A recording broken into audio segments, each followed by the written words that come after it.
I mean, Matt, we can Google this, okay? But bunnies don't lay eggs, all right? They're mammals. And we've been over this a few times, and I just feel like it's silly belaboring the point. I mean, I've seen multiple YouTube videos disproving this fact. So, I mean, it's it's kind of a he said, she said situation at this point, because there's proof out there level. Yeah. Well, and then if they do lay eggs, I mean, now what? They can climb trees, because there are some eggs in trees and stuff around here. Like, oh, yes. mm-hmm. Do you have a good Easter? Yeah, it was fine. It was nice. Kids got candy in the morning, and then family came over and they gave them more candy in the evening, and then they of course went crazy, because that's what they do. That's what they do. They are candy junkies, man. They go nuts for it. And yeah, they do. Yeah, they got those, like, those bunnies that are like the pure chocolate, whatever, just like a giant bunny made out of chocolate. Yeah, they've been working their way ear down from those things, and I'm just gonna have to like disappear it one day. It's one of those things where you're like, this wouldn't be good if somebody of your weight ate all of it, even over the course of several weeks. This is gonna be a bad situation. But Papa, where is the giant bunny? Where did it go? Yeah, I don't know why your child is now like British, but he wears one of those little, what are those like little hats that are kind of like, they kind of come out a little bit and then go up. You know what I'm talking about? There's like, okay, yeah, I think so. Like, yeah, they wear those. Yeah, there's too many holidays that are just like trying to pump your kids full of candy, man. I swear. True. It's like the candy industry. This is an FDA thing, Matt. I tell you, they're all over it, and they're pumping money into the candy industry and getting your kids hooked on candy, and then they'll just be customers for life. I mean, truly, we are quite addicted to sugar, so it does make sense. You know what struck me as weird is I noticed there's some kids at like a birthday party that did not partake in the cake, and they were Japanese kids, and they were from Japan. And I guess I was talking to the parents about that, and they're just saying, yeah, like sugar's not like a huge thing over here. We don't pump our kids full of sugar. And so like when they're offered cake, they're just like, nah, I'm good. That's too much sugar, and you're like, what? Yeah. What kind of child says that? So it made me think about it. I'm like, oh yeah, maybe this is a cultural thing. Maybe we are like partially fully overloaded with sugar. And now I'm eating little chocolate Easter eggs because we have leftover stuff, in the pantry. And I'm like, oh, I don't want to eat this, but I'm not going to let it go to waste, And, of course, yeah. Though I always feel terrible after I eat candy. So that's my biggest deterrent. I just feel like garbage. Yeah, it's a deterrent for me also. And then I eat it. So because it's so delicious. I know. Of course you eat it. I know. Well, I'm glad you had did you have a good Easter? I didn't ask you. Yeah. I didn't go egg hunting or anything like that. Okay. But it was good. Yeah. Well, welcome to the Level With Me podcast, everyone. The podcast where we talk about holidays and just generally what's on our mind. Also gaming on occasion. If you guys want to check out the podcast and support us a little bit further, you can check out the Patreon link in the description and come by and watch our live recordings on Mondays. To help us out. And we're recording this on Monday, which means we have no idea what the Oblivion remake looks like, because allegedly that's dropping tomorrow. It was supposed to drop today-ish, but didn't. We don't know. Who knows? They're being weird about it. Yeah. But they're remaking Oblivion. I played Oblivion forever ago. Did you ever play that one? I did not know. My only Elder Scrolls is Skyrim. Okay. Yeah, they take quite a while in between launching new Elder Scrolls, like 10 years or something. well, now they do, yeah. But before it was they had a little bit faster cadence. But yeah, you are right. Yeah. So I'm curious about it. There's been a couple of fan remake projects for Oblivion that are like in the works. Mm-hmm. I almost feel bad for them because they're like working on a remake for like 5 years, and then the studio's like, here's an official remake. And they're like, oh, okay. I guess I'll just throw this in the trash, Yeah. I'm excited. I want to play it. The leaked photos look interesting. I love the fact that these big companies who are all pushing AI so heavily are kind of getting slapped around by hoisted by their own petard, you might say, where they're getting, if it is going to be a shadow launch, right? Which people are speculating based off of like what we've learned. It's because the AI was trained to inform people about this information about the game coming out, but because they didn't, I don't know, flip a switch wrong or whatever, someone asked about it, and so it just told them straight up, like, yeah, no, the game's coming out soon. Keep your eye out. It's like, Wait, are you saying like the news about this has been propagated by the AI like algorithm? Yes. Okay. No, like someone asked, like I could be wrong. This could be a game of telephone, right? Where the story changes each time. But I think the information or some of the information was released because someone just asked Microsoft's AI about the upcoming game, and it just told them about it. Was the AI plugged into their private conversations? It's like, oh yeah, you want to know what this big company's about to invest in, so you can, yeah. No, I think it was Microsoft's AI. So I think they were preparing. Oh, interesting. On their end. Yeah. I could be wrong. I could be spreading misinformation, but I'd have to double check. But that was what I heard. Okay. Which I find amusing. That is interesting.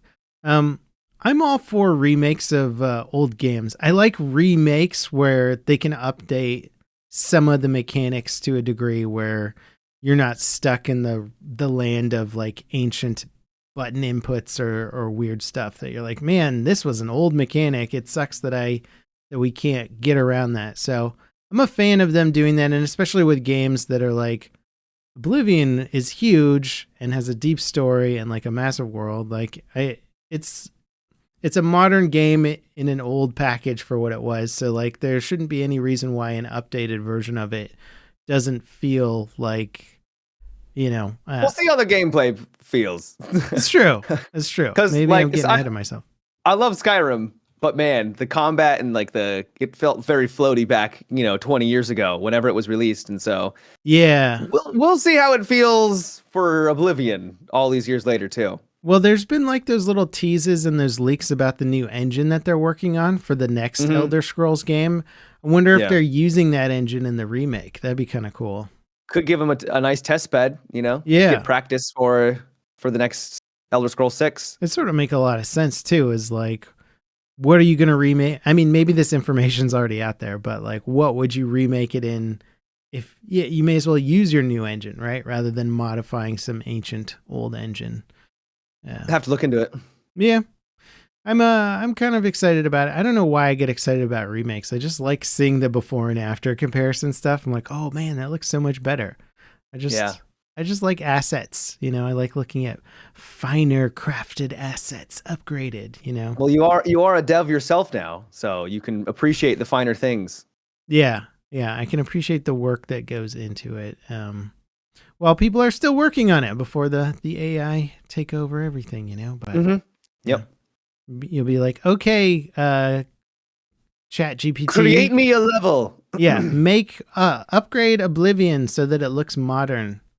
That is the crazy thing about like what NVIDIA's direction is for their like GPUs down the road. They're like AI generated stuff on the fly, and you're like, this is gonna get wild, guys. I don't know what's gonna happen. The next gen GPUs, or you're gonna be playing Battlefield, and it's there's gonna be some random thing in the game because the admin just typed like, put a flying elephant in the match or something, and then the flying elephant's gonna come through, and you'll be like, okay.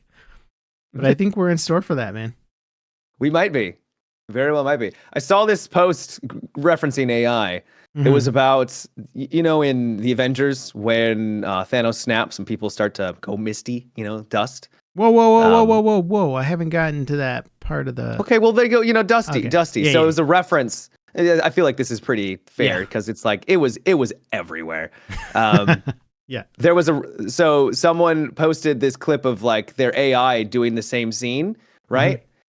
The dust effect. And it was like, see, it was so much cheaper this way. It was like, bro, because it references literally the movie. Yeah. It's using it as a reference. So of course it's going to be faster. Like, God damn it. It feels like there's a disconnect between, it's like, yeah, it can reference things that have already been made, but if it hasn't been made yet, or, it's something new, then it can't do that as well. Yeah. Right? Little bit of a catch-22 where you're like, it's so much easier with AI. And you're like, yes, if we've already done the groundwork to establish visual style. You can't be like, oh, hey, AI, make a brand new cinematic visual effect that's going to be super popular and cool that everybody's going to like. It's like, I don't know. I can only borrow from stuff that's already been done. Right. Speaking of stuff that's already been done, the next Battlefield's destruction system looks pretty cool. It was pretty cool to see that in action. Yes. Yeah. It is. It's funny because, and I know I'm like the Battlefield curmudgeon here, but like that's kind of what Battlefield 3's destruction looked like to a degree. It's just like punching it up a bit, you know? You still get the facade of the building coming down. Yes. Yeah. Okay. It looks a lot better. It looks much better, but yes, you are correct. It is basically a wall coming down. Yeah. Yeah. It looks like DICE is kind of doing all the right things here. They're testing the game early. They're apparently working out server stability and bugs and performance early. Hopefully. Yeah. They're balancing the game. They're listening to player feedback. They're working on player movement stuff that apparently not everybody liked about the game. And they're like working on how much destruction is too much versus too little. Like one RPG. Well, that's good. Taking down the building was a bit much. That was my initial response. I was like, damn, that looks gorgeous. That looks really cool. Like stunning. One RPG taking out 1.5 buildings worth of the facade of the front, the front of it. And then like, that's too much. Yeah. Did they make the building out of graham crackers? Like, come on, man. The whole thing just comes apart. It's cool. I think I was trying to figure out some of their verbiage on there where they talked about how destruction was going to persist in the environment and like create new things that players would have to get around. And at first I thought they meant like giant chunks of buildings would just fly off randomly and then land somewhere and you would like have a piece of cover to hide behind. But I think what they actually mean is like when the facade comes down, it creates like a mound in front of the building that the player then runs up into the building. And I think that's what they're referring to, because if they are actually talking about dynamic destruction, then they would be doing what the finals is doing, which is extremely hard to do. Much harder to do. Yeah. Much harder to do. At scale. The finals kind of maxed out at 12 players or whatever they have for their game. And that's sort of like, we're going to sort of hit the limits of what this tech can do. So to do it in Battlefield, I'm not saying it's impossible, but they'd have to come up with a super smart system to make that code really efficient. Like, how do we make physics simpler? Like, I don't know. If you pay attention to the destruction during the little teaser that they showed off, you notice all the rubble is just disappearing as it hits the ground. It just kind of literally poofs out of existence. Yeah, it breaks into tiny little pieces that then kind of fade out or whatever, which I was expecting. I'm not criticizing them for it, and I wasn't expecting finals level destruction. They just wrote it in a way that made it seem like you could interpret it as the destruction being dynamic, where you're like, oh, I bring down a building and rubble goes everywhere, and now we have a whole battlefield littered with rubble that we can hide behind. And it's like, I think some of it will. Animated to do that. If it's like predetermined to do that, then sure. But I don't think they mean truly dynamic destruction. Agreed. Yeah. Because that'd be pretty overwhelming for them to be able to pull that off. Yeah. But it looked great. Unless they invested heavily in the tech and like developed it out for years and years and years. But that's probably what it would take to develop destruction of the fidelity that I think some people would love to see. But also server side, it would be crazy. They'd have to come up with some really smart stuff. Yeah, no, for sure. Yeah. It's looking good though. The leaks, I mean, I've been watching leaked footage of it and whatnot, and it's looking promising. There seems like there's going to be a lot of weapons. They have a lot of weapon customization.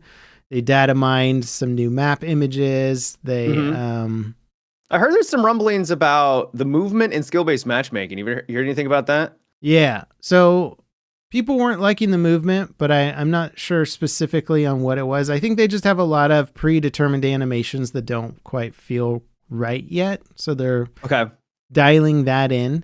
The critiques I heard is that it's too fast, and they saw people like sliding, and they're really afraid that they get like a Call of Duty like slide canceling vibe. And I get that. I don't want that either. I want it to be a little slower, if anything, right? I don't want it to be too quick, because then it just turns into just everyone's trying to abuse the movement mechanics, and that's not why I'm playing Battlefield. I don't want to zoom. Have you gone back and played Battlefield 4 at any time in the last couple of years? I mean, probably a few times. Yeah. You know the Zuzu mechanic? Have you heard of that? Where they like jump and it causes their character model just to like fly across the screen. No. You don't remember that? Oh yeah. It's I haven't played in like a year, but it is prevalent last time I played, and it's just obnoxious. It's like, I don't want to have, mechanics where it's like, it's in the game, right? If people want to use it in Battlefield 4, fine. They're not going to change it, obviously. But I don't think the developers originally intended it to be like that. Yeah. And so fingers crossed they don't have something that players are abusing to like straight up break the game, What are your thoughts on sliding? Just in general. I don't for mind. Battlefield? I don't mind sliding as long as there are things, same with like drop shotting, as long as there are things that stop it from being effective in the moment, right? Like, I don't want to have someone sliding and being able to like aim down, maybe aim down sight if it's like a quick slide or something, but definitely don't want people to be able to go like bunny hopping or going prone while ADS at the same time. I don't want that. Yep. I think it should be, because if you make any high speed movement mechanic non-detrimental to your aiming ability, then all of a sudden the meta just becomes, well, now we need to do slides and shooting. That every time you shoot at somebody, you should slide and shoot, which is like what bunny hop or what dolphin diving became, right? Where you're like, well, it's not messing up my aim and it makes this crazy janky hitbox for my opponent when I do it. So now I should do this every time we have a firefight. I should do a janky dolphin dive. Right. And I don't want that. Yeah. Hopefully it sounds like they're on it. It sounds like they're working with the players. So I'm going to give them the benefit of the doubt for now, since I'm not in the test or playing it. Right. That they'll get on top I went back and played Battlefield 5 today. Something similar to that movement is all I'm looking for. You know, it was smooth, being able, it gives you options because of the crouch running. And it just felt great. Feels nice, but it's not like people are jumping around off of objects to get some sort of an advantage. I don't even think I can think of a single time when people are trying to use it that way. Yeah. I kind of like the shoulder roll in BF5 too. That's fun. Where you... Oh, when you're jumping off of buildings? Yeah, it's just kind of a neat little thing. I think they mentioned that will be in the game too. Yeah, I believe shoulder rolling is in the game. So that's cool. I'm cool with having that back. I think the SBMM discussion was sort of like, it's such a red flag subject when anybody hears skill-based matchmaking. They freak out immediately, yeah. Everything explodes. And I think Battlefield has been a little more immune to the problems of SBMM just because it's such a big game. They can't just fill a 64-player server with people of a very, very specific skill bracket every time. You're like, you just don't have that many people in that ping range to do that. Like, you got to mix it more. And so Battlefield's always, at least recently, they've tried more to mix the average skill of a team. So you have good players and bad players on a team. Yeah. And hopefully they're mixed with another team of equally good and equally bad players, or approximately. And so you don't feel the same sweatiness of like a Call of Duty match where it's like a handful of people playing who are all at the exact same skill level. And if you back off a little bit and play relaxedly, all of a sudden you just start getting stomped and you're like, what's going on? Oh, I'm not try-harding against all of these equally skilled players, so now I'm losing, Yeah. Well, on top of that, I feel like Battlefield isn't as conducive to SBMM like other titles, because as you said, larger players, hard to fill them up, but also because how do you measure the skill of a pilot who's flying around versus the same player on the ground, right? I mean, I've encountered people that are absolutely ridiculous in tanks and vehicles, and then you put them on the ground, and they're not like a completely different player. They still got some good skill sets, but they are significantly worse at doing that thing. And so what happens when you put them into a lobby? It's like, well, do you match them when they're in a vehicle? Do you match them when they're just on the ground? Their overall skill? Like, how would that? So that also causes a lot of really hard questions and problems, right? Yeah, and especially considering like, okay, well, now is he a vehicle player solo, or does he have a dedicated crew that's always repping this player, and that can extend your life 10x if you have a good crew behind you. So it's just like one of those situations where like, is that guy actually good, or does he always just play with friends who kind of boost him up a bit? My hope is that all this will be moot because they'll add this arcane knowledge called server browsers. It's not going to happen. And I'll tell you why. Unfortunately, well, I don't know. It depends how you look at it, right? I do miss server browsers because I don't like randomly joining a game and having to play whatever map it picks for me, you know? Yep. Sometimes I'm in the mood to play a specific thing. And if I can only get that specific thing through Portal, which means it's going to be accompanied Random. with a whole bunch of other crazy ass settings that I probably don't want, then it kind of sucks, you know? So, some of the features I like from a server browser, I think could be integrated in their current system where you like put map preferences or something like that, you know? But the reason why they have the no server browser is because they're doing server balancing. That's their new thing. It's 2042 kind of made it a standard where after every match, the teams get disbanded. You still stick with your squad usually. I think it keeps your squad together, but then you find a new server, or many of those players find the same server, and then a few of them get put into different queues because they're balancing out those teams each match so that you don't run into the problem that you would get all the time in Battlefield 4. And I remember tracking the actual data of this, but like on average, when you joined a game in BF4, just random game on a server browser, you would be on the losing team like 9 times out of 10. It was crazy. And then sometimes that would never switch for like round after round after round after round. And pretty big problem. And I think DICE saw that as like a big issue for player retention. You join and then you can never get in a win because you're just getting stomped the whole time. They've solved that with server randomization in between rounds, which means it doesn't really make a lot of sense to have a server browser in that situation because it's just randomizing things all the time. So, man, is it nice though to be able just to find a full server and not have to worry about, because like 2042 has the problem where there's so many different game modes where you go back and you play it and you're like, I just want to play with people, and then you join a game and it's half are bots and you have to wait for it to fill up and you're like, oh cool, I'd rather just see the list of servers. Now this is because the game is older and there's less people playing. There's still a lot of people playing, don't get me wrong. Well, what they could do is they could just add in features that so many other games have, which is like when you select to queue up and you maybe are choosing a game mode preference, it would say matchmaking time or average population or whatever, some sort of data point to be like, hey, nobody's playing this game mode, so if you queue up, you're going to be in queue forever. Here's what all the people are playing right now. Or you could say, let me select my game mode and also maybe pick 1 to 3 map preferences that you would really like to see, you know, and if we can, we'll put you in a server that has that map. Just to get back some of the things that I miss from a server browser without the bad side stuff of badmins or really imbalanced teams for like 10 rounds in a row, you know, like they fixed some problems and they created new problems. I think we can find a happy balance. And it should be said, we didn't mention it during the podcast, that they're still going to have server browser for their Portal server modes. So I guess Portal is coming back. Wait, Portal is back? I mean, it's sort of according to leaks.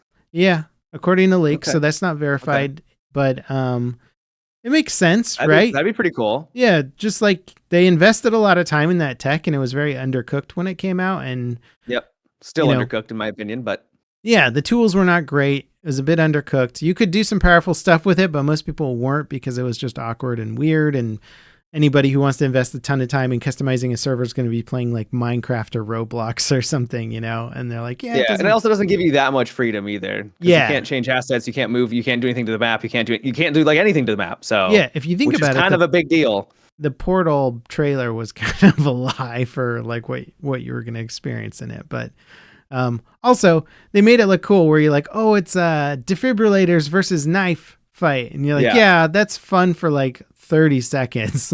There's not a single server that's going to be like defibs versus knives 24/7. Like, no, nobody's going to play that. But I'm glad they're bringing it back. I would much rather them be able to build on and improve their tech rather than reinvent it. Than just abandon it. Yeah. Gosh, can you imagine if they had focused on BF3's destruction, like, and just improving it, like, iteratively the whole time? Because it feels like we had some major drop-offs for different games throughout the series, and you're just like, oh, they're kind of like building it back up now, where they're like, what if we had just made BF3's destruction better. Kept going with that. That's what it looks like now. And you're like, man, it'd probably be even further along if they had just kept working on their destruction tech. But yeah, I think it's because it's hard to work with destruction from a map design perspective. I think that's probably one of the reasons why they may have drifted away from it a little bit. It's really difficult, right? Like, everything's destructible. Okay, well, what does that do to the map? A lot. So it's tough. They did make, I mean, in their defense, they made stuff like cratering, like on the landscape, really impressive, where like huge bombs could drop and then you could like go into the crater and now you had cover. And you're like, oh, that's pretty cool, man. Like, I can now cross this field. Are you getting hyped? Are you just sort of neutral? Excited. You know, I'm feeling a little bit of the juices, but I'm trying to temper my I'm a Battlefield player, so you're gonna play it. Like I'm gonna play it. Yeah, definitely gonna play it. Yeah, I'm excited. That's cool. But I'm not getting overly excited because, well, I want them to prove themselves first.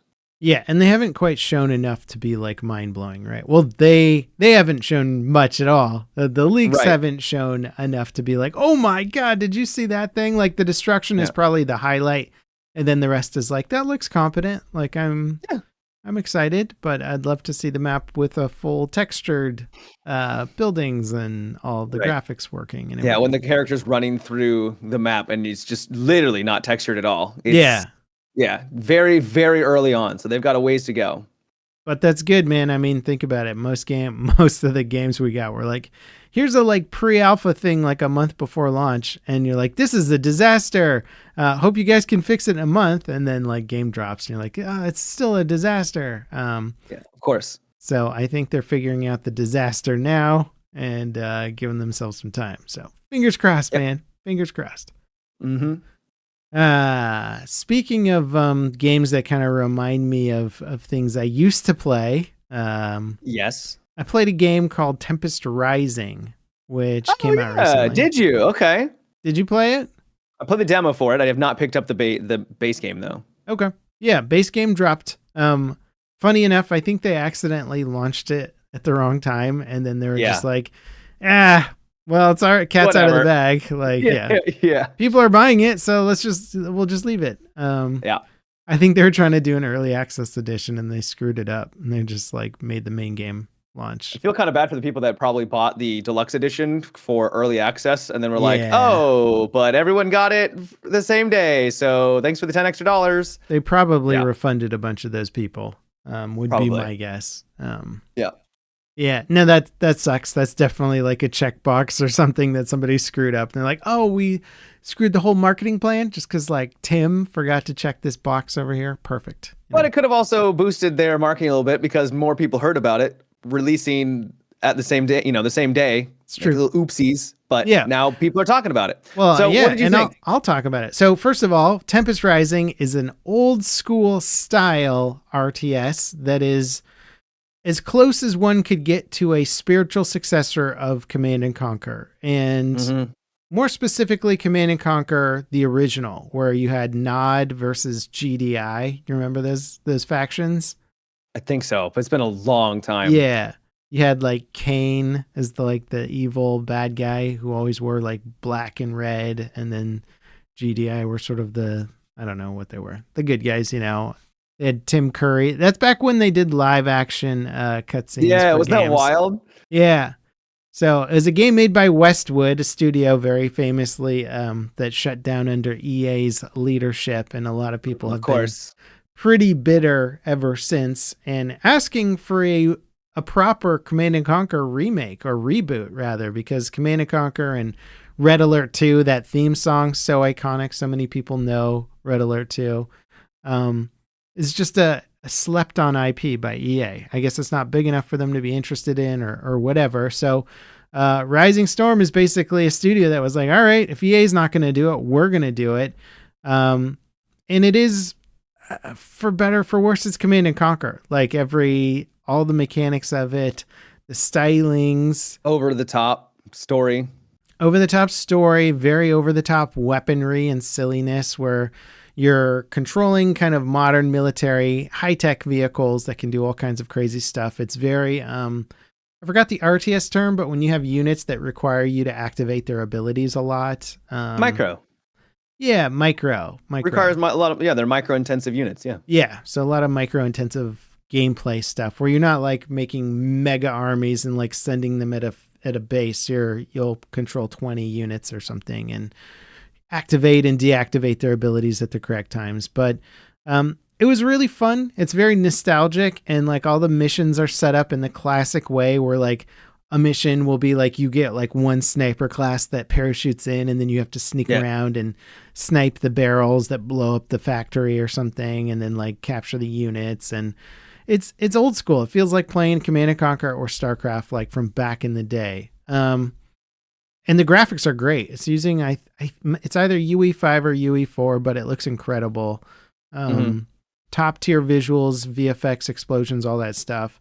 My only knock against it is that it really is so faithful to the old games that it just feels like you're playing an old game to an extent, at which point you're like, oh, I'd like maybe a little bit more of the creature comforts. You don't think it's not modern enough? Well, do you have anything you can point out? Like the zoom camera and all that stuff is super close up, and like there's some more modern RTSs that let you zoom out a little bit further and sort of zoom back in and move around the map. It would be anti Command and Conquer, and this is sort of like, blasphemy for me to say that, but since they're not locked into remaking the exact same thing that existed in, like, I want to say the 90s, I think is when the original Command and Conquer came out. They could, evolve it a little bit, and they have in some ways, but it's still the funny thing about that. Yeah, is I feel like a lot of real-time strategies have that problem being too zoomed in. I don't know what it is. Yeah. And the funny thing is, I was watching some other streamers play, and they said that, it's actually further back than they were expecting. Oh, wow. Yeah, because I was having a hard time just seeing all the units that I was controlling at once. Like on the screen, Well, you've been playing that Beyond All Reason game, right? Yeah, I mean, well, and that's the thing is that one's way further back. Yeah, what always surprises me is because Total Annihilation's an old school game, and I believe even that game would let you. Maybe you couldn't zoom into Total Annihilation. I think Supreme Commander is what added that feature, and that was kind of like a big thing for RTS. But zooming out, it's like once you had it, you're like, oh, this is so much nicer. And I would hope to see more RTSs, but it's one of those things where you're like, either you love this up close camera and it's very classic and what you're used to, or you sort of wish the tech would have pushed a little bit further. So I always preferred Total Annihilation and Supreme Commander over Command and Conquer and StarCraft when it comes to RTS, just because it seemed like they were trying to evolve the tech a little bit more. And then this game brings it all the way back around to super classic tech with like really improved Unreal Engine visuals. So it's really fun, but it does feel like I'm playing a game that is still sort of living in the StarCraft era and the Command and Conquer era of that's fair features and stuff. Yeah. It looked cool. It looked like a good time. So the trailers are awesome. I mean, that's what sold it for me is you're just looking at these awesome trailers of like helicopters flying in and launching rockets and blowing up tanks. And there's like laser beams and all the units are working cohesively together, and you want to try and like get the perfect balance of units that help each other out. Like there's these cool drone operators, and I found if you like put them in a transport helicopter, they'll still fly their drones around the transport heli. So then you can fly that transport over a base. All the little drones will fly down and blow up the base, and everybody's like trying to shoot the drones and not the helicopter. So I'm like, perfect. There's like some cheesy little tactics in there that are fun. I used to. Did you ever play Command and Conquer Generals? Maybe at a friend's house. Yeah, I was a kid, so I didn't really have money, unfortunately, to buy lots of games. So I don't think I had that one. No. Okay, that was one of my favorites. They tried some new stuff with that game, and that was a pretty solid upgrade to the franchise, and I like that one a lot. But it was sort of, you had a bunch of different generals, and they would modify the way that you could build and play for each faction. It was a solid one, but yeah, I think that was sort of their last hurrahs at making a legit Command and Conquer game, as the RTS genre slowly became less appealing to AAA studios. Yep, for sure. But now we're getting lots of good indie RTS games, man. Well, speaking of old school games now becoming new school. Good transition. RuneScape. Well, literally, it's called Old School RuneScape. Oh, it is. Which is now so there's a game called Old School RuneScape, which is Old School RuneScape, and now they just came out with RuneScape Dragon Wilds. Have you heard anything about that one? Yeah, I've seen some images of it. It looks cool. Have you been playing it? It's I did, yeah. I played the early access. It just came out in early access. And I think it basically shadow dropped, where they're just like, hey, here it is. We didn't announce when it was going to launch, but we told you about it, at least a little bit. I like the art style a lot. Like the worlds feel very cozy and stuff. It's definitely very cozy. Yeah. It is a survival game, though, and it is a co-op survival if you want it to be, or you can play solo, but it's not an MMO. I don't know if they have any plans of making it into an MMO or anything like that, but it follows the same vibe where you're leveling up and you level up what you use. So if you want to be really good at cutting down trees and making things out of wood, well, then you got to cut down a lot of trees. Holy crap, this is going to be my game, Matt. Like, that was my favorite thing, is just chopping down trees in the forest. And if I can level up from chopping down a tree, man, you got like 8 hours of like me just doing that in a row. Yeah. So if you want to make better houses and get better things in your house, you have to build construction, right? Yeah. It is, so it's got a good foundation. The game looks good. It's running well. The animations are solid.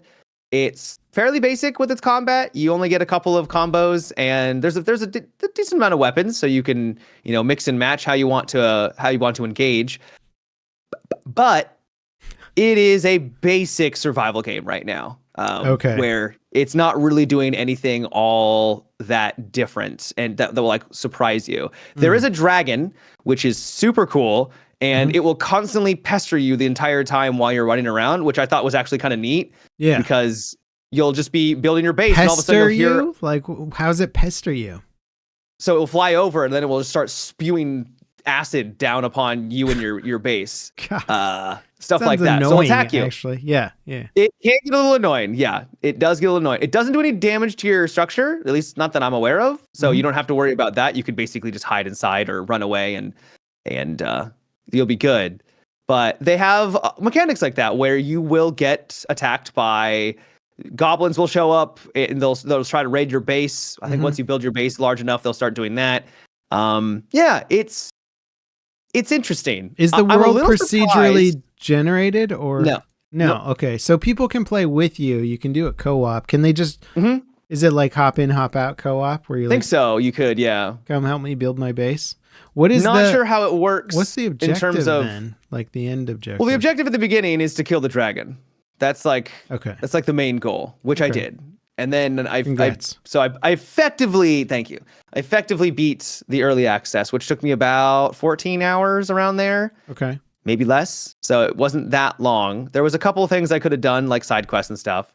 And that's actually where I'm a little surprised by the glowing reviews that it's getting, is that it's well made. It's solid. And it could be because it's got this undercurrent of old school RuneScape, players being excited for a more 3D environment, right? But it is like really kind of basic in maybe all those survival. Reviews came from people who played for 13 hours, and we're could be. Well, wait, it ends at 14 hours? I killed the dragon at 14 hours? Could be. Well, the funny thing is you kill the dragon, then it still flies over. Like it still pesters you when you go back to your base, which is kind of funny. So there's not really anything to do. So it's early access, but they haven't really built much content past that mark. Yeah. Okay. So it does feel like the skeleton of what's to come. So do you think then, if they filled out the rest of that and gave you, hundreds of hours of gameplay, that foundation would be something that would be like worthy of those high marks? Yeah. Okay. And I think that's probably where people are coming from, is they see the creative vision of it. So like there's dungeons and all the dungeons look the same. Like the interior is all the same assets. You fight basically all the same enemies. You're repeating a lot of the same enemies throughout the entire game, just like a harder version of them. Yeah. So it's basic. And so when I say I'm surprised that people are loving it so much, that's not because I think that the game is bad. Yeah. It's just at a very, like, I've played this game before, right? In a lot of other survival titles. Yeah. Who's making it? It's the guys who own I assume it's the company that owns the RuneScape. IP, right? Yeah. Yeah, So yeah, they yeah. have a lot of money. Why would they drop their game so early then? Right? Oh, yeah. Maybe to get player feedback. Maybe to get people involved early on. Yeah. Couldn't tell you. Holy crap! It's already got 11,000 like 4.5 star reviews on Steam. Yep. That's huge. That Yep. means they sold a lot already. A lot of copies. Yeah. Well, yeah, that is very interesting that it's very positive reviews. But well, no, let me reframe it. It's not that it's very positive reviews. It's like people are really liking it. You know, they're like glowing. I'm like, yeah, it's good. But it's I guess what I'm trying to say is it's got a good foundation. Mm-hmm. It's got a solid foundation. I can see where they're going with it. But I'm just a little surprised by the enthusiasm because like I said, it's very bare bones right now. Yeah. Right. So I just want to temper people's expectations going into it. It's like it's solid, but it's not like there's hundreds of hours or even tens upon tens of hours worth of content. Their art is so nice though. I do like this art style a lot. It looks kind of like kind of a Zelda game almost or something in terms of just like a little bit, yeah. Very cozy, very quaint fantasy, which I'm down for. Yeah, I mean, I want to check it out. Just looking at the trailer, it looks really cool. So yeah. Okay. Well, it's interesting to get your take on it, and it is listed as early access. So I'm mostly curious to know then what their plan is to evolve the game past early access, because early access can mean anything these days. It could be like barely functional prototype or like a full final release in 6 months. You know, like we don't know. Yeah, for sure. Yeah, because I was looking this up. The average game remains in early access, I think, for about a year. Okay. So you think they can do enough in a year to turn this into like a mega hit, or we'll see? It kind of is a mega hit based on how many people have already reviewed the game. Yeah. Yeah. Cool. Well, I like the art. That's what I can comment on. It looks very, very pretty. Yeah, it's cool also how they handle the magic system as well, because you'll get these runes and you can use that to like chop down. Like normally you have to chop down a tree with your axe. In this game, you can just straight up just throw a magic axe and we'll go through all the trees and all the trees will fall down. Stop talking to me about tree chopping and and then God damn it. Yeah. And then you can cast another spell that will just take those tree trunks, all the logs, and then turn them into the materials that you can use back at your base. Oh my god, dude! This is gonna be a spin-off game that someone's gonna make. It'll just be like tree trapper fantasy game, you know, and that's all you'll do is upgrade your like log cabin building skills. Just go around chopping trees, mine resources. Yeah. Yeah. You know what I liked about, what was that Amazon MMO? That's New World. You would get to like an iron tree or whatever they were. You know, they'd have their fantasy versions of the tree, and then you'd be getting like iron wood out of a tree and stuff to craft stuff. And I always found that fun because you're like, yeah, what am I going to do? Like, I'll chop cedar and now I'm chopping oak. Like, who cares?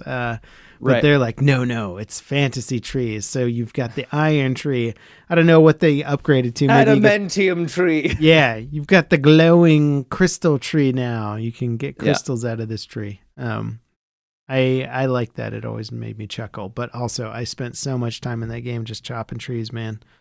Me too. Hours and hours. Yeah, leveling up that tree skill. And then when you're questing with your friends and you're out in the forest, you're like, whoa, is that an iron tree? And then some dude's like, yeah, and chops it down. You're like, whoa, he's got the iron chopping tree skill.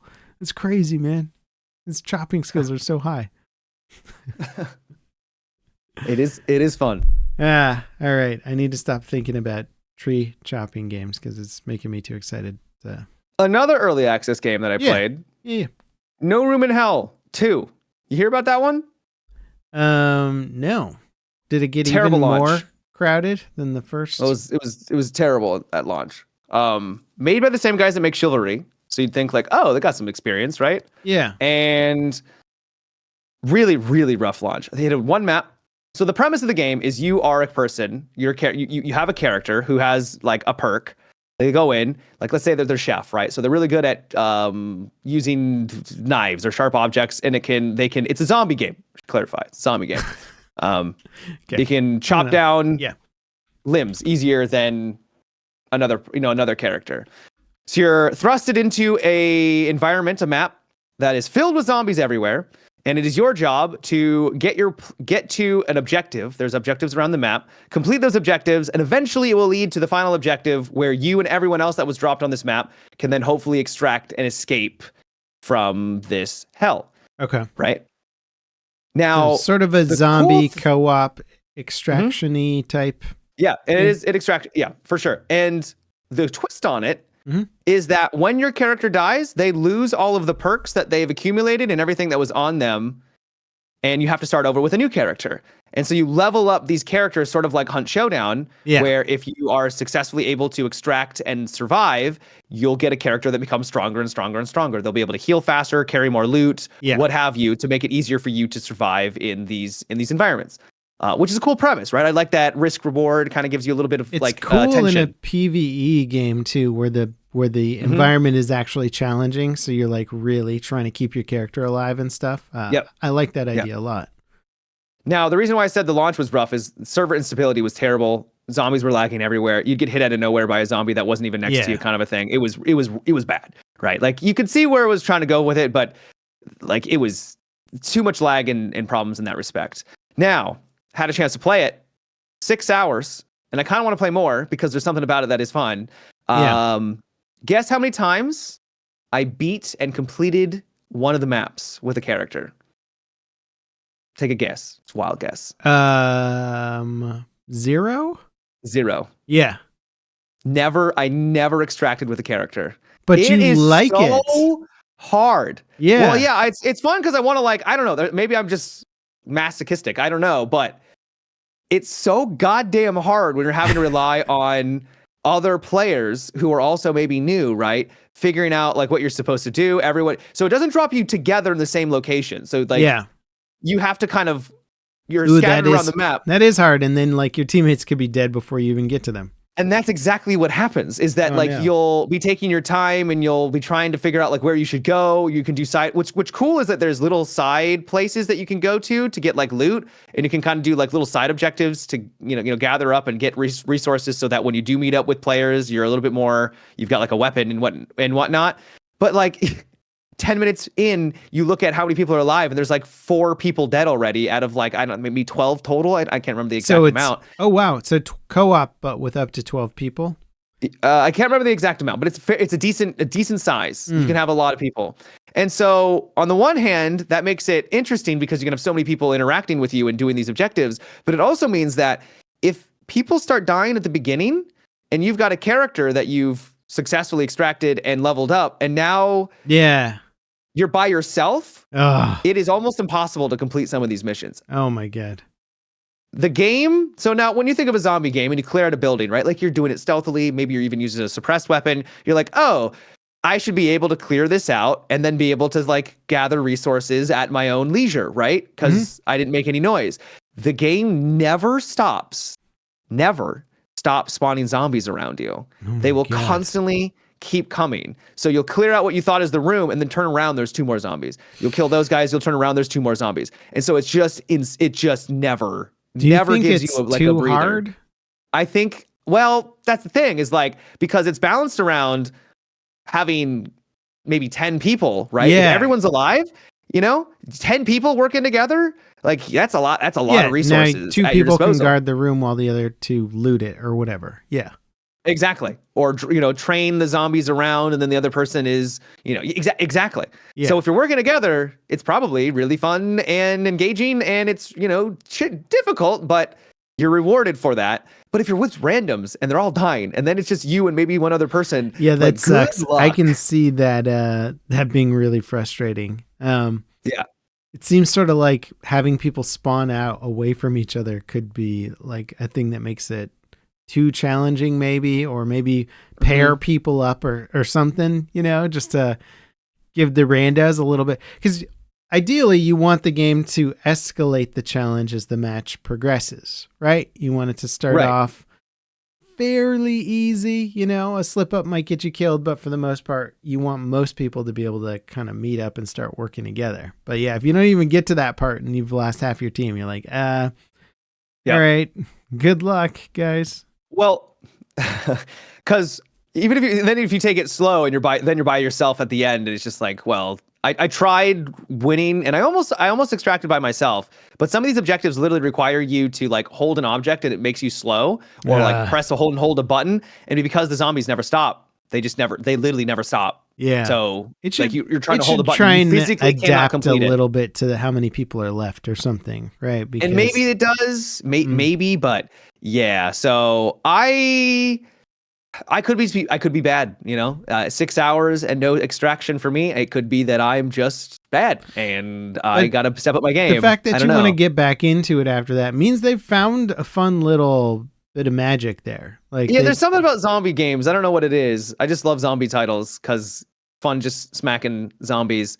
Mm-hmm. The melee combat, it's the chivalry guys, so you'd think the melee combat would be a little bit better. You can literally smack a zombie in the head like with a giant mallet like 2 or 3 times, and it will still somehow like reach out and like instantly do like some damage against you. And that sucks. Where I'm like, excuse me? So you have to kick or shove them, which seems unreliable, but there's no parry, there's no block. So it's just kind of, it can feel really inconsistent in the melee. So you'd think that the people that are really good at making the melee game in chivalry would be able to translate that somehow into this. So I'm not really a fan of that right now. A lot of people, the meta I've heard is they use big slashing weapons to just cut off the limbs of the zombies and then just run away. Which is like, that's what I started doing by the end. I'm just like, chop, and I'm out of here, right? I'm not even going to deal with trying to kill these things. So yeah, it's in early access. It's a really neat title. Interesting the fact that like, because the game rewards you for extracting and getting high and leveling up, right? Like, but everyone who's new is never going to be able to extract and level up very quickly because it's goddamn hard. So they're always in this state of sucking because you never see the progression of like, oh, my character now has these perks, right? Oh, I wonder how that's going to synergize, and how is that going to, I'm going to be the healer of the team. I just never got to that point, and I want to get to that point to see like, if it does become you probably more have to engaging. stop playing with randoms to like get to a certain point like that. It's a tough nut to like solve in terms of like a game challenge, but I like the concept of it. I like the idea of the character leveling up that you can lose forever in a PvE type scenario. Like, that's fun. Yeah. Because PvP, it can be frustrating where you're like, oh, I'm coming in, and then just some dude's camping in a bush and just instant kills you. And you're like, okay, cool. I just lost my super pimped out character to like just a crap situation or whatever. And in PvE, you're like, if you die, it's because you screwed up most of the time, or in this case, you had no teammates. But yeah. That's cool. You know what zombie game I'm really looking forward to is Blight Survival. Have you heard of that one? That's the medieval zombie game, right? Yeah. Looks pretty good, huh? Yeah, it does look cool. I think it's only made by a couple people, though. Is it really? Okay. I could be wrong. You might be right. I don't know. It just looks like you're like a knight. You look like a Templar or whatever, and you're like running through this plague swampland, cutting down zombies where like villages have been like completely overrun by a zombie plague. And so it's like really cool melee combat as a knight with like shields and a claymore and all that cool stuff. But the visuals are stunning. It's just like this really creepy looking bog zombie game. I don't know. There's something about medieval zombies where this game does it in a way where you're like, oh, that looks so much cooler than modern day zombies. I'm down for medieval zombies, Hopefully that would be co-op, but I don't think it is. Yeah, I don't really know much about the title other than it's a survival PvE action horror game. Team up with up to 3 friends as you face monsters. Hell yeah. Cool, man. I'm pumped for that one. Yeah. It does look cool. Yeah. Yeah. You play anything else this week? Well, I played Darkwood, which is also a horror game. Yeah. Really cool premise. It's not new. Many people may have already heard of it. It is a top-down game where you are... what I was surprised by is it's a survival title where at night, horrors will try to get into your base and kill you. And then during the day, you have to go out into the world and gather resources to survive and figure out what's going on and escape this hellish woods. Yeah, and it's cool. It's so many cool. survival games, man. You're in a little survival. Well, I didn't kick. expect this one to be survivor. I was recommended by chat, and I was like, oh, it's a horror game. Cool. Let's give it a whirl. And yeah, it's not 100% my vibe. The survival parts are cool, but the base you can like barricade your house, a little bit, and which is cool. But I don't know. I just found the whole base defending mechanics to be a little snoozy.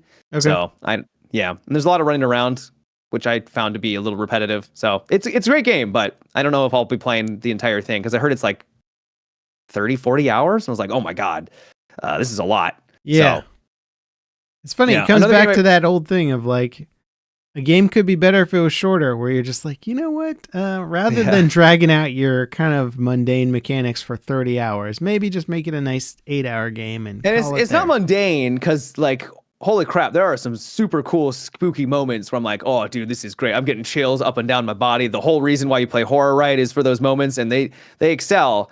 But yeah, there's a lot of running around, a lot. Yeah, maybe I'm just inefficient, but the thing is that as soon as I stopped playing that, I immediately transitioned to something as a palate cleanser. Do you ever hear anything about Heroes of Valor? It sounds really familiar. Yeah, Jack Frags made a video. Our friend Jack. He posted it. It is basically someone was like, hey, EA's not going to make Battlefield Heroes. I am. Which is such a weird game that I thought, like, out of all the fan remakes, I'm like, really? Somebody making Battlefield Heroes, a game that was around for like, just a flash. A little bit. Yeah. Yeah. And it is super cute, charming. It is not competitive in the sense of like any modern Battlefield. Not that Battlefields are really that competitive, but it is, it's just basically a cute Battlefield adjacent. It really is a ripoff of Battlefield Heroes. So if you've ever played that, you're going to be right at home. Yeah. Unfortunately, it was a beta, and so it was suffering from beta problems with server instability and stuff like that, which was a shame. Yeah. But yeah, it was a cute little game. I keep my eye on it if you're pining for Battlefield Heroes. Is it one guy making it? Or I think it is a small dev team, yeah. Yeah. Well, I mean, it's funny because it's like a small dev team, but it looks just as good as the original Battlefield Heroes, if not better. Probably does look a little bit better than the original one. I really like the art style. It's very cute. I know. I've become a sucker for like these sort of cozy, like the Rune Wilds, whatever it's called, Dragon Wilds, whatever. Yep. Rune Dragon Wilds. Yeah, just the cozy fantasy art style on that. I'm just like, it just looks so fun and pleasant, Yep. Yeah, this is the weirdest game. I never thought anybody would remake this one, but clearly it had a fan base, I guess, or something. Not a massive fan base because it didn't last very long. I played it for about 10 minutes, I'm sure I played it longer than that, but it was just, once you're playing it, you're like, okay, so it's like Battlefield, but they were trying to leech off of the Team Fortress vibe because Team Fortress was like the biggest thing ever at that time. So as all AAA studios were doing is just copying whatever the big trendy thing is. Of course. Battlefield had its Team Fortress days, and it just, big surprise, didn't translate or appeal to the Battlefield community that much.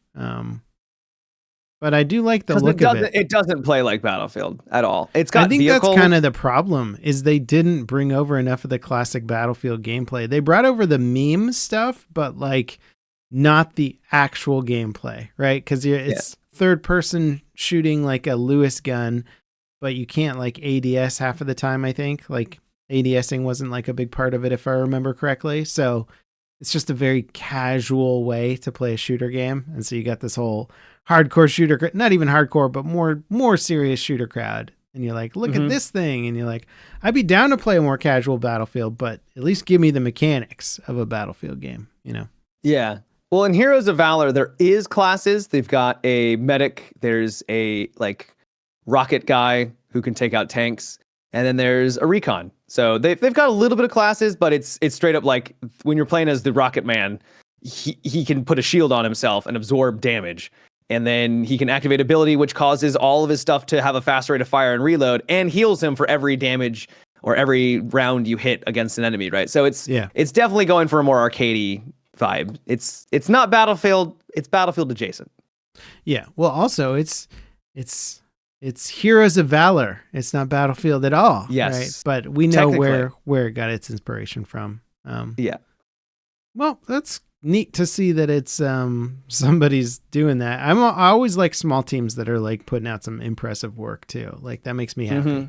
Because small teams are usually built on passion. Especially if it's just like one or two guys. Yeah. Like, how do you do this by yourself? Especially multiplayer game with like networking and like netcode. Like how the hell? Yeah. The guys who did BattleBit, I was always like, how did you guys do this, guys? Yeah, how did you manage this? This is literally hundreds of people. This is nonsense. Yeah. You're like, you're too small of a team to do a networked multiplayer game bigger than a Battlefield server, you lunatics. And they did it.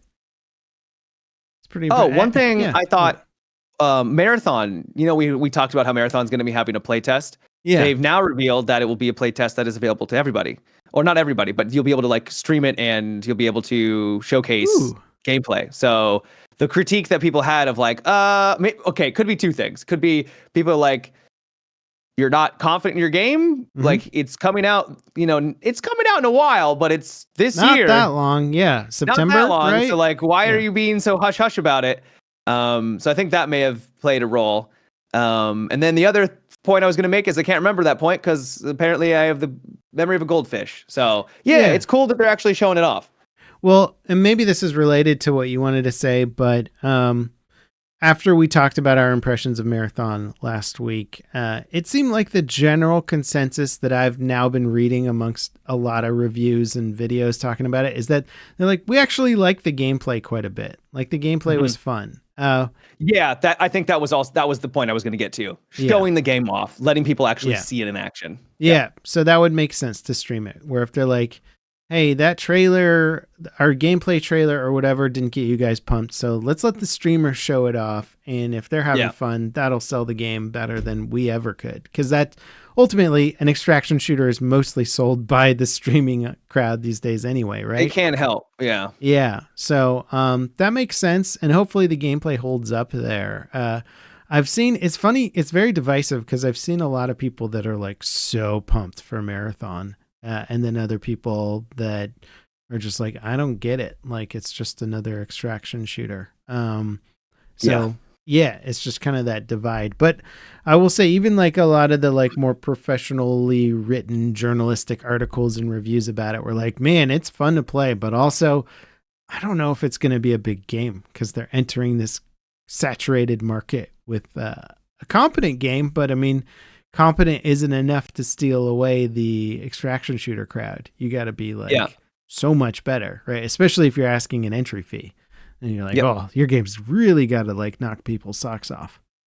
Though it's kind of ironic because the big extraction shooter that is really the only one who's been successful is Tarkov, and that game is unbelievably expensive. So yeah, it is. There is some irony in this statement.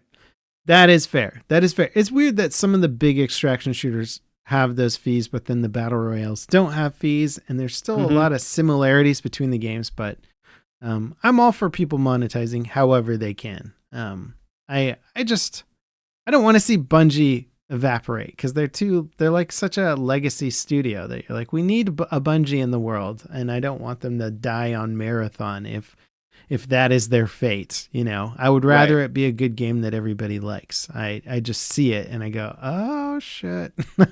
Yeah.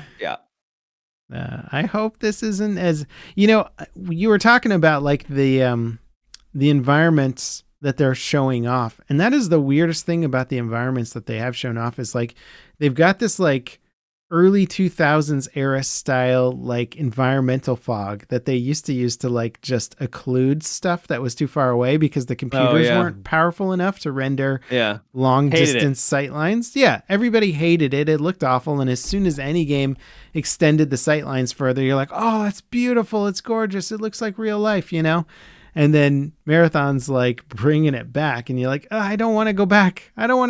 Make it look good. Have you guys heard of Fog? Yeah. Fog of War, baby. This way you can't snipe people from far away. And you're like, okay, maybe I want to though, you know? Yeah, hopefully that'll do good. It's fun to watch the conversation around it evolve and people talk about it and stuff. And people are going to try it. There's no question about that. But they're going to need an easy way to get in. Like limiting for, like if it's a $40 game and there's no demo or like free trial or something, it's going to be tough, man. I think that's going to be hard. I don't know. Yeah, I mean, it does have Bungie's name recognition, so I think it'll sell based off of that. And then if it does take off on social media and Twitch or YouTube or what have you, I think that'll also play a big role. Because it is an entry fee, but when people are clearly, if it is awesome and people are enjoying it, it's going to be infectious like any other big title. So yeah, that's true. I'm not that worried about the entry fee.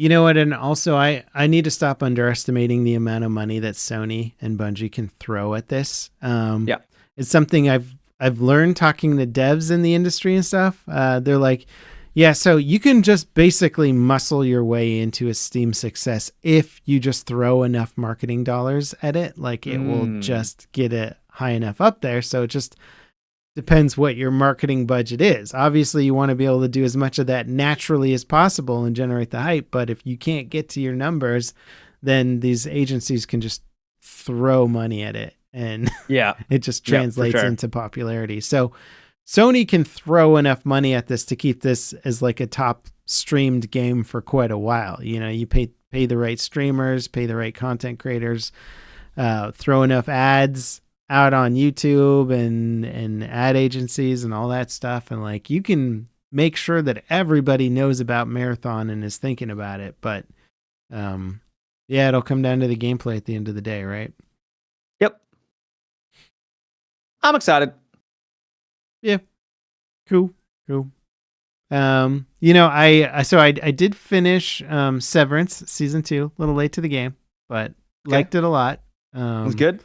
Yeah. Annoyed that I have to watch the 3rd season. Like, I mean, it just leaves you on a cliffhanger where you're like, cool, so now what? Do you want it all over? Do you just want it completed now? Don't want any more? Give me a little bit of a I like a happy-ish ending where you're like, I could see it continuing. Severance. Yeah.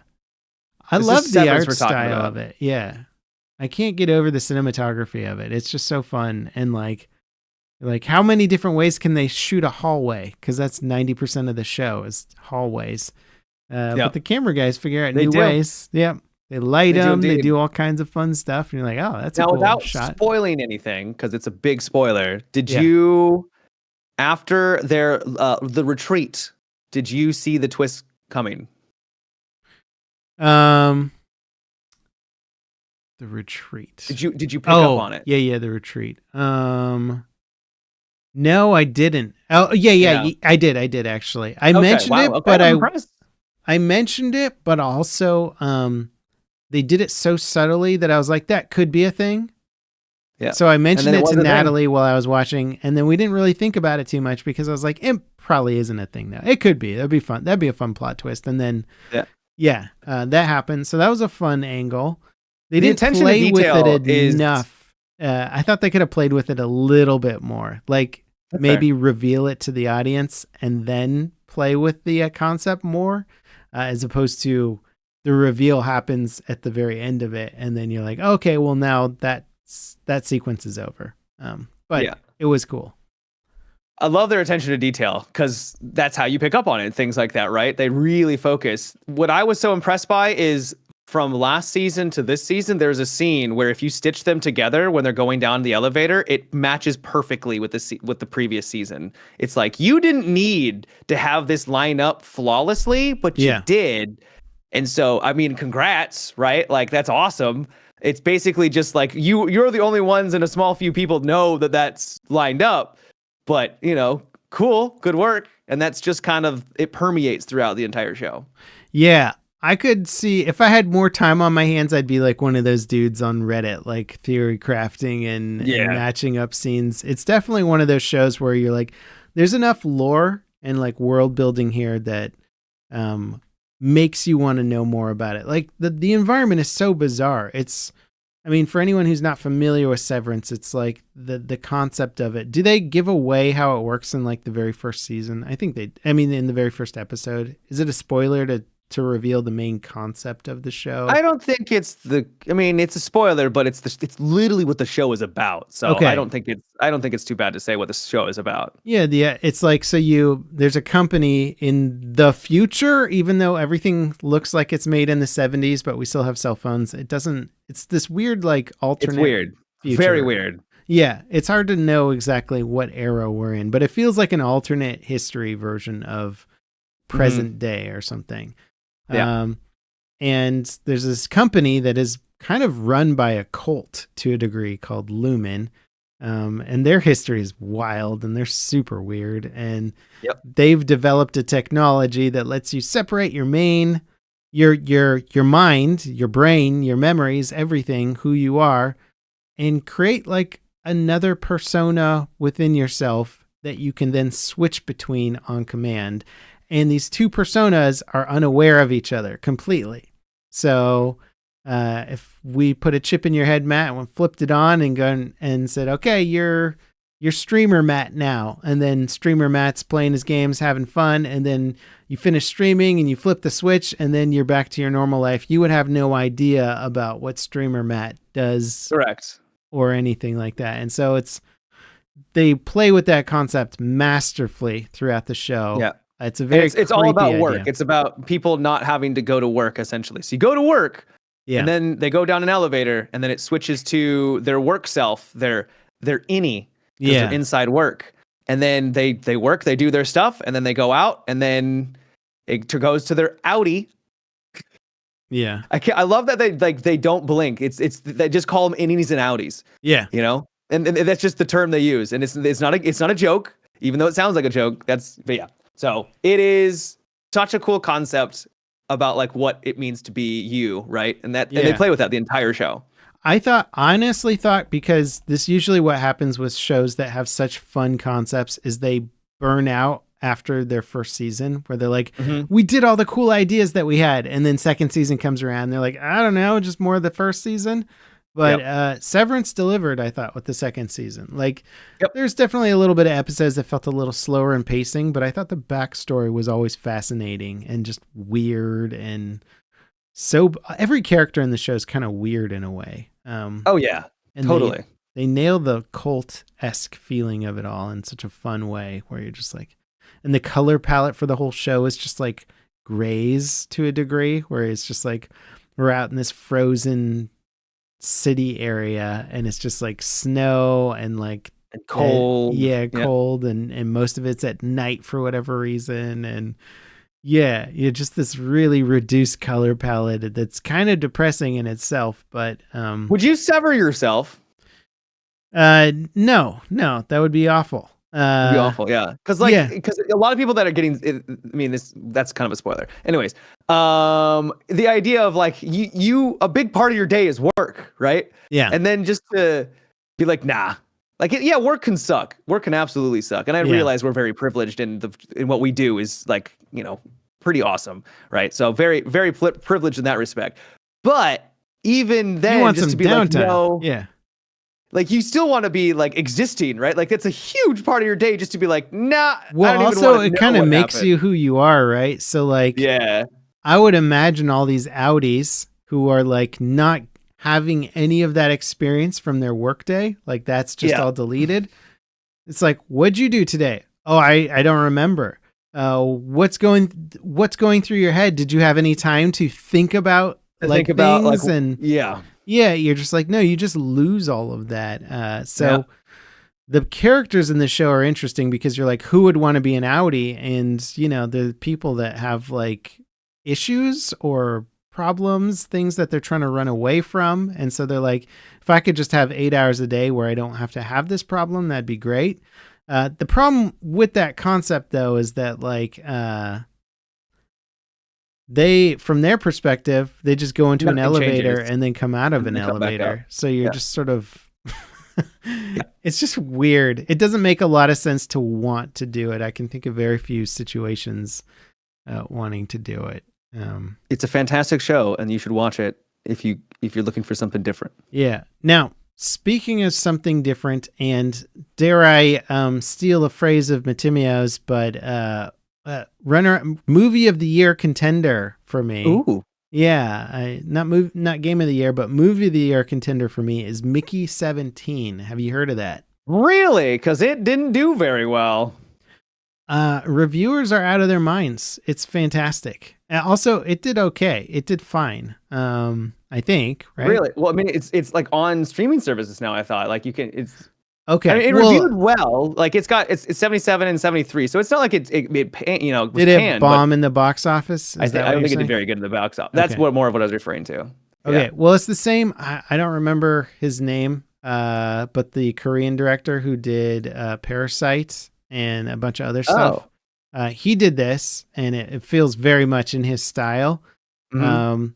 The premise of the movie is it's not really a spoiler. It's like explained immediately, and it's shown in the trailers. But basically, there's Mickey is this guy who is an expendable, and an expendable is somebody on these like colony crews. So they send out colony ships to other planets, and they're allowed one expendable on their crew.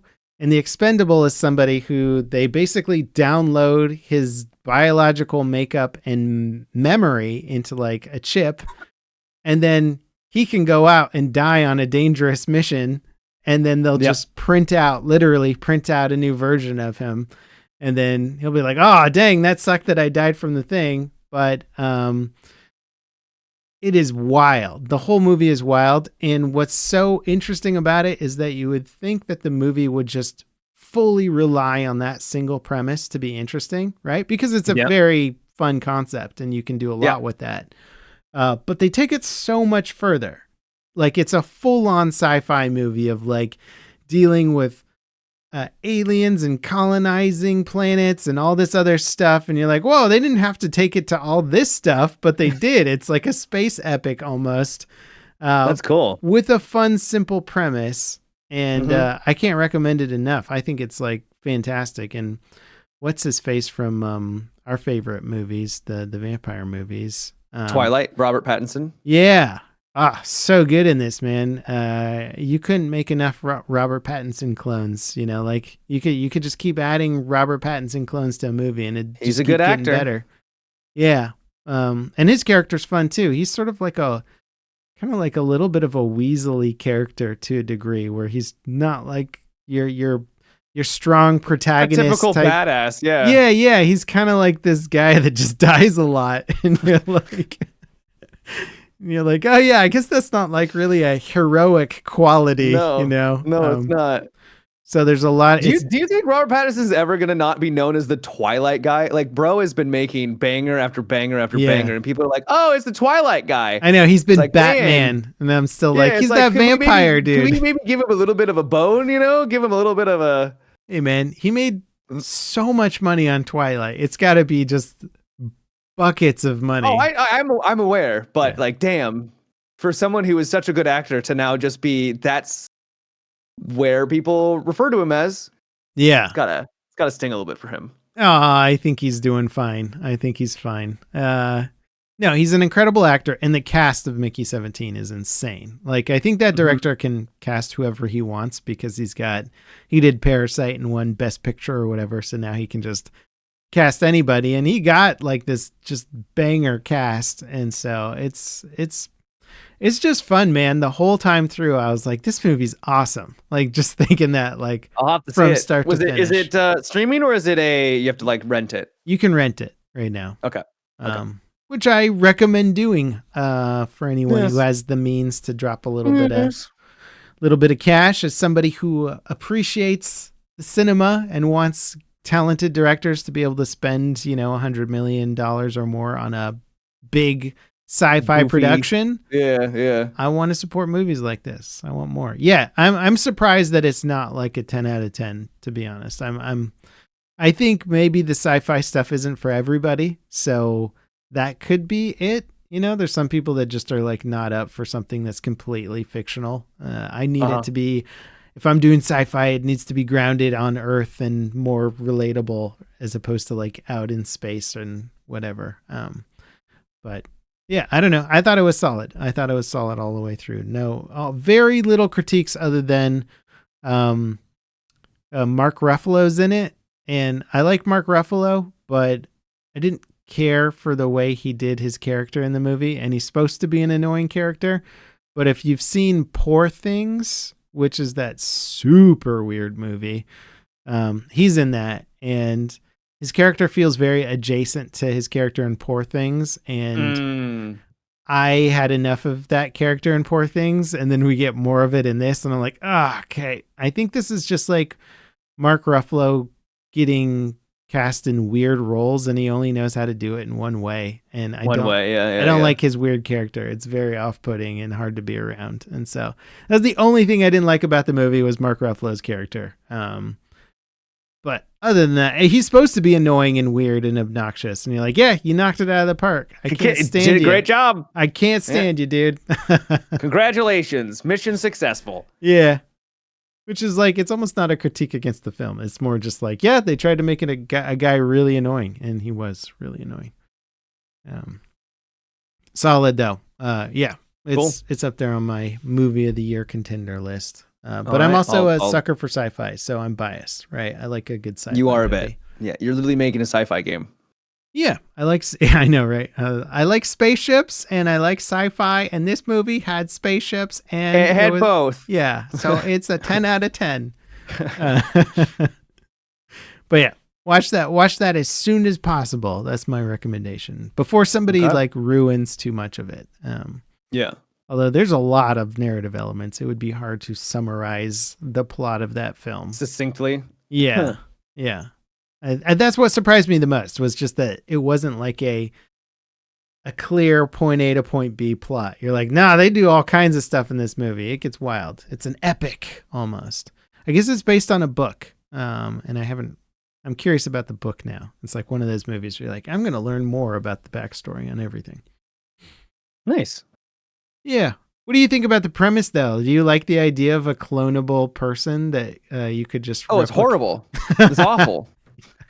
It's great, but I love it. It was terrible. Yeah, like, so Matt, the fusion engine kind of broke down.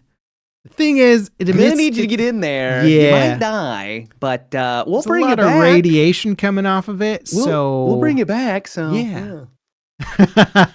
You got about 30 seconds to or you're gonna die in about 10 minutes of extreme radiation poisoning, but you're gonna save the crew, man. So get out there, go do it, dude. I mean, it's a very useful thing. Also, if you think about it, it kind of you're kind of like a super person to a degree, right? You're invincible. You die and you come back, so you kind of have a superpower. But then it's the question: is it actually you, kind of a thing? You know, is like then you get the old existential crisis thing. You know, is it actually you? That's it. You know, yeah. But otherwise, it's kind of like a superpower, right? Kind of like a superpower. Come back from the dead. It's not bad. Although I don't know if I'd want to remember all of my death memories. That would be Jesus, yeah. Like waking up, remembering when you got eaten by the space creature or something, and you're just like, burned alive. A lot of trauma. Yeah. A lot of trauma. Too much. A lot of that. Really fun premise, though. It's like one of those movies, too, that it makes me feel like this could be a fun game, too. They have a lot of games where you like recloned yourself. Actually, Marathon is that, right? You're like, technically, your mind is re-downloaded into a new Android or whatever their backstory is. Yep. Yeah. All right. Well, did you anything else you want to talk about today, Matt? Nothing specifically, no. All right. Well, I'll tell you all about Formula One in the post podcast show. Oh, baby.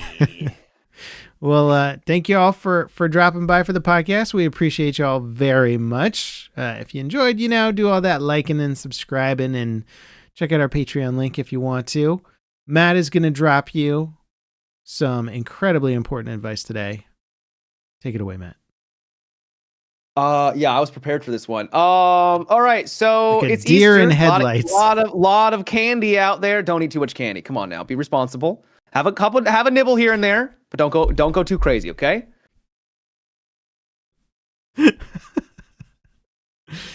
And there you have it, folks. Don't eat too much of that Easter candy. Man, we're like a year into this, bro, and there's only so much I can think of. There ain't no way. There ain't no way. I thought you were gonna go with some tree chopping advice or something, but I could have made it game related. That's true. Yeah, I'm gonna be thinking about chopping trees. Man, I'm just thinking about chopping trees in that game now. Bro, you just gotta be a lumberjack.